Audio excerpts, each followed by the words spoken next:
মধুময় শ্রীধাম বৃন্দাবন। আজকের যে লীলাটা আমরা আস্বাদন করব, এই লীলার মধ্যে দুটো রস আমরা পাবো। এক, ভক্ত কেমন করে ভগবানকে ভালোবাসে সেই ভক্তি রস আসতে, আর একটা হলো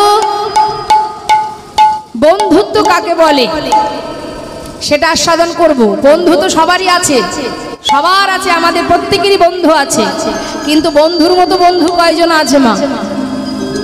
একদিকে বন্ধুত্ব আর একদিকে ভক্ত। হরিবোল হরিবোল।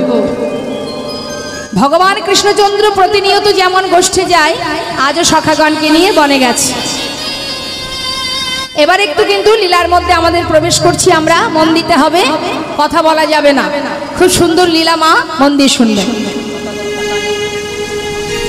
এখন বনমাঝে গিয়ে সখাদের বলছে, ভাই প্রতিদিন তো আমরা খেলা করি, আজও খেলা করব।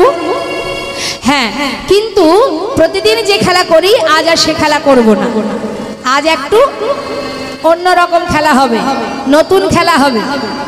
এখন সখারা বলছে, নতুন খেলা খেলবো কি করে? যে খেলা কখনো খেলিনি, কিভাবে খেলতে হয় সেটা তো আমরা জানি না। কানাই বলছে, শোন, আজকের যে খেলাটা সেটা আমি তোদের শিখিয়ে দেব। তবে হ্যাঁ, আজকের খেলার নাম হলো পাতা পাতা খেলা। পাতা পাতা খেলা খেলেছেন কখনো বাবা? পাতা পাতা খেলা খেলেছেন? খেলেননি, তার মানে এদিকে পাতা পাতা খেলা হয়নি, তাই না?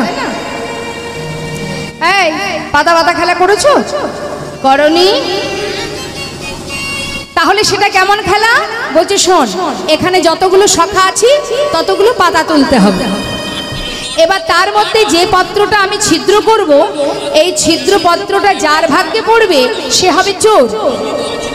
এবার যে চোর হবে, বাকি সবাইকে এই বংশীবট থেকে কেশিঘাটে নিয়ে যেতে হবে, আবার কেশিঘাট থেকে বংশীবটে নিয়ে আসতে হবে। হরিবোল হরিবোল।